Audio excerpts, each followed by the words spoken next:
baay'ee dinqisiifattu. Keessa walaloo jabaatu nu afeeruu dandeessa. Garuu walaloo atis dinqisiifattu. Mee kan ergaa qaba jettu. Ani walaloo obsa jedhu.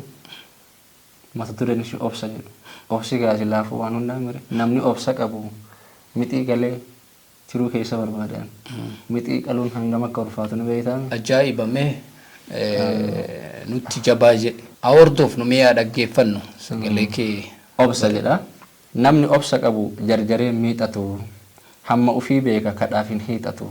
Namni obsa qabu of caalee biyyoomaa gatii obsaa beekaaf hadhaan hiriyoomaa. Gatii obsaa beekaaf hadhaa waliin bulee qabannaan qabadhuta obsaati uleen. Yoo obsa qabaatte hin jarjaru garaan milkaa'uu barbaannaan ka obsaati karaan. Yoo obsa qabaatte ciiftee raftan afaan hin jirre dubbatee hin alba'u afaan. Yoo obsa qabaatte qal'innaa furdhattaa gatii obsaa beektee obsuudhaan dubbattaa. Yoo obsuun dandeenye sin danda'u gaadiin namni illee sin qotu ufiif qottalaadii. Namuu sin kolaasu ufii of kolaaftaa gargaarsaan alatti summii of obaaftaa. Gati dhabaa taatee dhiiga kee lolaaftaa. Bakkuma geettetti bitaa mirgaa buttaa gatii kee wallaaltee akka saree duttaa. Namummaa gurgurtee nama keessaa baataa dhageettiillee dhabdee waca gabaa taataa. Yoo feete qabaadhu yoo feete immoo deegi obsi gatii qaba gatii obsaa beeki. Dhugumaan amazing baay'ee nama ajaa'iba. Baay'ee dhugatti idditee barreessita. Hamaan sin argin falfalaan. Garuu wanti naan sii dhaamu ijoollee dandeettii qaban biyya keenya keessa baay'ee jiran. Baay'eetu jira. Inu wallahi dhugaa rabbii nama an bira dubbachuun qaanfadhu hedduu jira. Garuu danda'uu miti. Yoo dandeettiin dhaadatuun kijibdi. Fiigalaami danda'uu miti huji. Mandiisa jabaa taate mandiisa jabaa rafurra laafa tattaafatu wayya. Fayyaan jirrerra dhibamaa jiruutu caala. Dhugasii. Kanaaf dandeettii kee gabbisaa deemi. Namni gaafa artiitti dhufu dhugaan artistii jedhame simboo qabeessa sagalee isaa gurguran fuula isaa bitama. Isa laaluuf horiin meeqa dhangalaafama.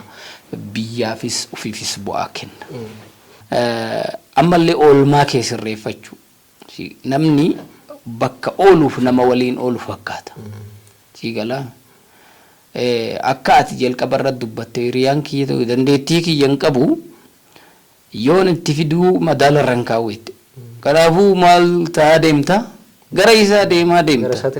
Kanaaf yookaan uf taatee uf keetii hiriyaa uf godhachuu. Ani hiriyaan koo cimaan anaaf amanamaan jalqabni qalamaa jedha. Gaafa gargar baan hiriyaa jaallatamaan alobaas diinarraa loltuu bilisummaa.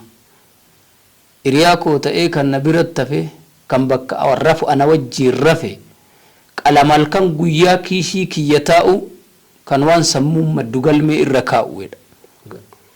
Hiriyaa kiyya jedheen baay'ee hiriyaa amanamaa anaaf qalama. Nanganu masaa hiriyaan kiyya akkas ta'ee kana ta'ee sababa garagaraa na guurutti qalamni kiyyaas fudhadhee na waan an jedhe naa godha. Egaa uumama keetii ilaa. So kanaaf hiriyaa akkasiitirra dhiistee qalama keen hiriyoomuu sii wayya. Kophummaatu caalaa sii gala. Yeroo tokko nama dadhabbisaa si fe'uu yaalu jira beekta. Intelligensummaa kee hojiif deemuu kee hojjattee jijjiiramuu kee si harkatti buusee dadhabina isaa nama sitti fe'uu jira. Isarra maal goota? Qalama kee hiriyaa godhattee deeyilii nama dhufee si gargaaru. Nam kaayyoo kee irratti cimuudha qabda. Namni immoo dandeettii qabu yeroo kamuu kanaan waan akkanaatiin rukutama. Si galaame waan dandeettii isaa sana mirkaneessuu isa dhorgu hedduutu itti dhufa. Isa keessa irra caala parsantii 100 keessa 99 ofitti fida jechuudha. Waan hunda alloo gochuun qabdu. Meemoorii dhumte artificiaalii harki namaa tolchetuun barre yoo guuttu maal jedhu? Spaceful. Space is insufficient. Ga'aa miti jedhu. Adil waan hunda alloo gootee wanti jechuun hin ta'u. Amma maal beektaa? Saani leenca argin fincaa'een dura fincaan hin qabne jedhanii namni waan hunda itti caanan fayyaa hin qabu fayyuma hin qabne sii galaami waan hunda itti dhufe hunda alloo godhu waan tokko accept godhee fudhatu waanuma itti dhufe hunda hin ta'u. Sii gala kaayyoo kee waa hunda ol ilaaluu qabda.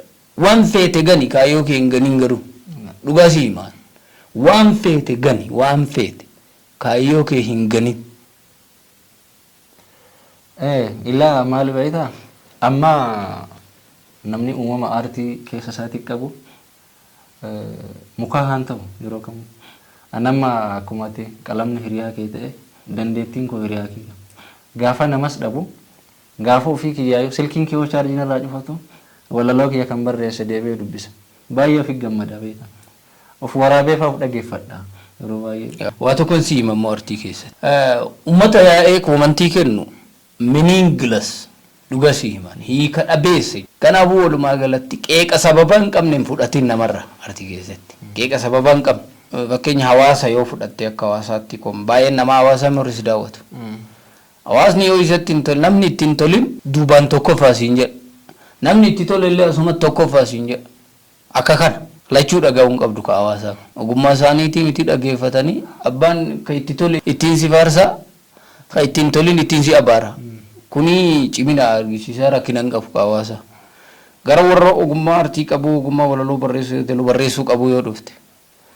Yoo walaloon kee isa caale namni si waanyu artistii ta'ee si cabsa si awwaalu yaada akka waan hiree isaa fudhatte kun injifannoo isaa yoo ati cimina kee ofi beeyte isaan ofitti himi jedhiinati homaa wanatti himi jedhi gorsumaa urraan fudhatin namni keezii malee dhufee si gorsu abbaa fedhe haa ta'u waan ati hin balleessiniin namni dhufee si gorsu namni si waanyu abbaa feetetti namni keezii malee si qeequ namsi qajeelchuu barbaadu sun ta nama hamilee kee tuqu barbaadu nama eessaan xurii itti faalaa jedhu fudhatu dhageeffachuu hin qabdu.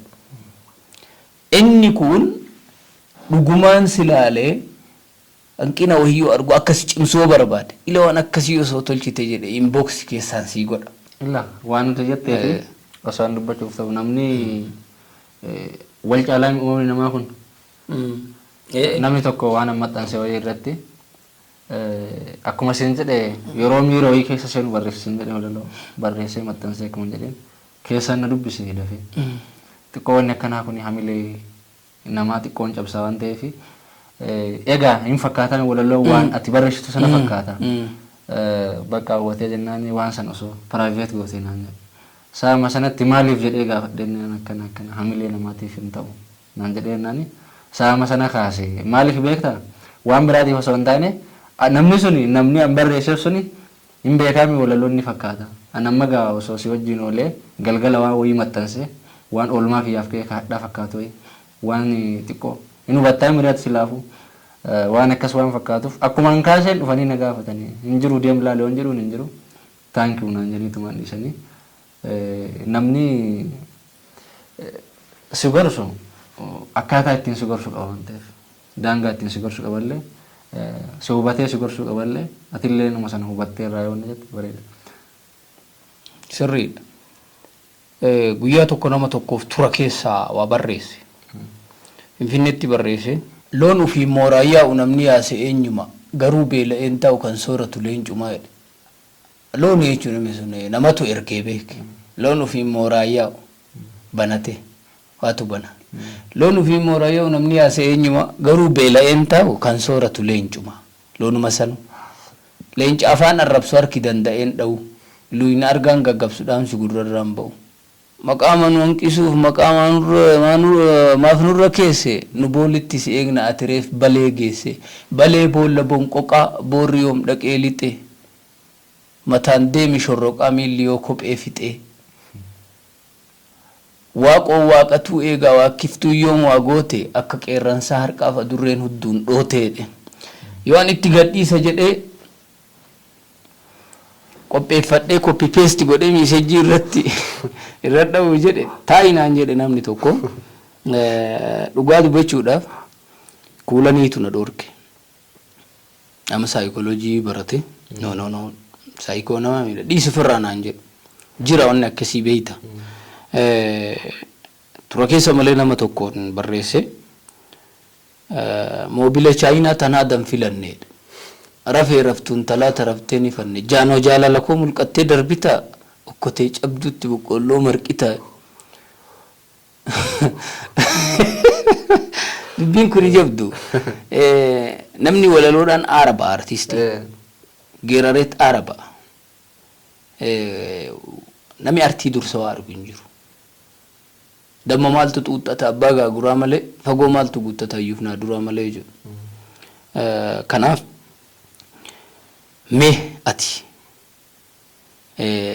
nama dinqisiifattu gabaabsi barreessitoota walaloo keessaa ani dhugaa sitti hima beekamtiin ufiin madaali yoo ufitti namanii nomaa godhuu hin dandeessu eenyu godittuun barreessitu ati walaloo mee eenyu dinqisiifatta ani yeroo jalqabaatii fi hiriyaa kootis ta'u Dr. Ansiif yookiin Najiib Abdulqaadir dinqisiifadha.